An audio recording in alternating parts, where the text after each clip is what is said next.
Olá, meu nome é Léo Simão e seja bem-vindo ao Meditação Estoica. Neste podcast compartilho lições estoicas com mais de 2000 anos que têm o poder de nos proporcionar uma vida de maior equilíbrio, felicidade, abundância e paz.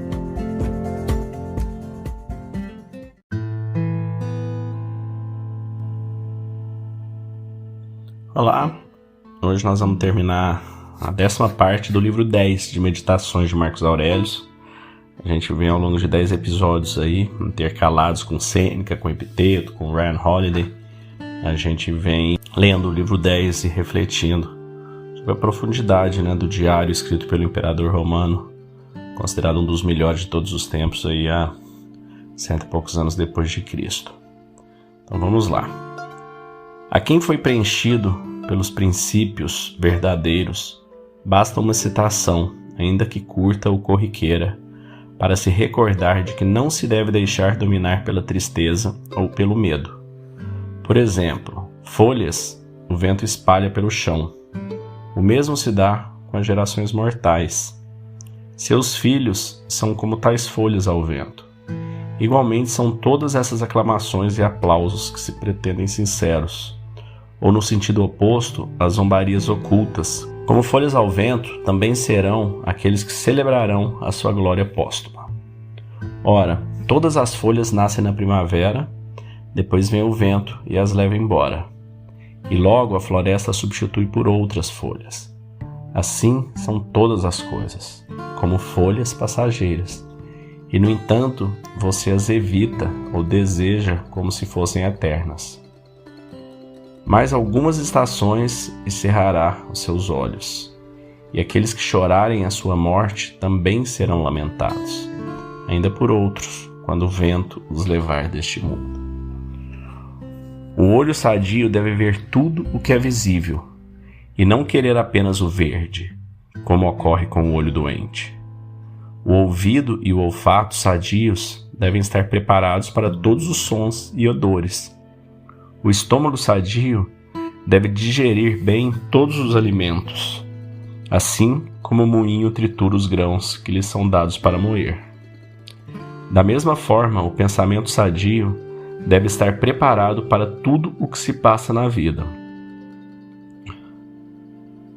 Aquele que diz que meus filhos sobrevivam ou que todos louvem minhas orações se comporta como o olho que quer apenas o verde, ou os dentes que só aceitam mastigar o que for macio. Ninguém é completamente afortunado na vida ao ponto de não ter, no momento da morte, ninguém que comemore tal passagem. Era sábio e virtuoso? Não faltará quem diga. Afinal, vamos nos ver livres desse instrutor. Nunca foi severo conosco, mas em seu íntimo eu percebi que ele nunca gostou de nós. Quanto a nós, quantos motivos existem para que muitos queiram se livrar de nossa presença? Na hora da morte, poderá refletir acerca disso, e assim poderá se despedir desse mundo com mais facilidade, pensando: deixo uma vida na qual até mesmo os meus concidadãos, por quem tanto trabalhei, rezei e cuidei, chegam a ansiar pela minha ausência, esperando que dela possam tirar algum proveito. Assim sendo, qual motivo me faz demorar mais tempo por aqui? No entanto, nem por isso você deve estar menos benevolente para com todos, segundo a sua natureza e se mostrando como alguém amável e amistoso. Não passará a impressão de que foi como que arrancado da vida. Assim, despede-se dos que o cercam tão facilmente como a alma despede-se do corpo, numa morte suave. Pois que, se foi natureza que o uniu a eles, é a mesma natureza que agora os separa. Meus caros amigos, os deixo sem revolta nem drama, mas antes de bom grado e tranquilo, já que é esta a vontade da natureza. Ante cada ação alheia, pratique o hábito de perguntar a si mesmo, sempre que for possível, qual a finalidade deste ato? Mas comece por si mesmo, examine-se em primeiro lugar. Lembre-se de que reside em seu interior o cordel que o move, tal qual um fantoche. Aí dentro está a voz que persuade. Aí habita a vida, aí está o verdadeiro homem. Jamais o confunda com o invólucro que o reveste, nem com os órgãos de que ele serve.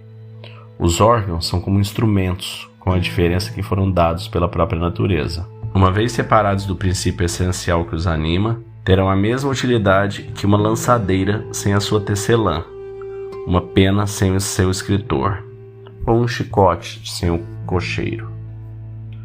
Bom, esse final aqui, né, desse livro 10 é uma reflexão de Memento Mori em forma de poesia, né, praticamente. Folhas, né, se a gente imaginar que nós temos aí na vida humana média, a expectativa de vida é de 80 anos, se der tudo certo, se ficar saudável até o final, se não tiver um acidente, uma doença, né, dando tudo certo, é em torno de 80 anos, ou seja, 80 primaveras. E é o que ele diz, nós somos como essas folhas que vem primavera entra, primavera sai, elas são espalhadas pelo vento. E nós vamos ter nessa média aí 80 primaveras. Se você tiver, como eu, na faixa dos 45, tem aí 35 primaveras pela frente. Se você tiver mais, um pouco menos, ou menos um pouco mais. E é isso, né? Nós somos passageiros. A gente tem que ter muita clareza disso, para que a gente possa focar realmente no momento presente, extrair o melhor e perceber a ilusão da tudo que a gente foca nessa questão apenas material, onde a gente não busca conhecimento, crescimento, evolução espiritual. É uma grande ilusão. Eu escutei outro dia um vídeo comentando sobre o filme, aquela passagem do filme Matrix 1. Ele estava trazendo a relação de Platão, né? Platão dizia que existe o mundo das ideias e tudo que a gente tem aqui nesse planeta, a gente vai esculpindo e tirando fora as amarras até a gente relembrar do mundo das ideias de onde a gente veio.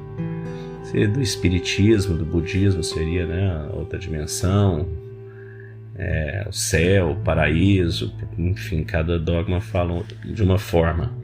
Mas Platão chamava de um mundo das ideias, que a gente tem isso tudo já em nós e que, como disse Michelangelo, né? Michelangelo foi perguntado como ele esculpia estátuas tão lindas e ele dizia, elas sempre estiveram ali, eu simplesmente removi os excessos. E Platão dizia isso sobre as ideias, sobre os conceitos, que no mundo das ideias tudo é perfeito e a gente já tem essa ideia dentro de nós. O nosso trabalho aqui na Terra é rememorar, é relembrar e chegar. Então, voltando na parte do Matrix que eu falei, a relação é que tinha aquele cara lá, né, que ele saiu da Matrix. Se não assistiu o filme, vale a pena, é um conceito muito interessante. E ele se corrompe para entregar o Neo, para entregar o pessoal. Ele vê que a Matrix é tudo fake, que é tudo mentira, que é tudo uma ilusão. Mas ele mesmo assim ele não gostava da vida real. Então ele queria voltar para a Matrix em troca de um bife, né? Ele falava, quero comer aquele bife suculento, quero que você me dê muito dinheiro. Então você me mantenha iludido ali, eu quero voltar para ali. Que de certa forma é muito parecido com o mito da caverna de Platão, onde tudo que a gente vê são apenas as sombras. E à medida que a gente sai da caverna, a gente começa a ver que tudo que a gente via ali eram apenas sombras. Existe um sol, existe uma vida, existe uma coisa muito maior do que aquilo ali. Então é isso, acho que vale a reflexão, é uma reflexão bem constante de Memento Mori, que a gente vê ao longo do estoicismo. E como a gente tem feito um episódio por dia, eu pelo menos faço essa reflexão para mim pelo menos uma vez por dia. Sempre que eu acho que eu tô com muito problema, ou que algum problema é sério demais, voltar para essa reflexão me mostra o quão irrelevante ele é.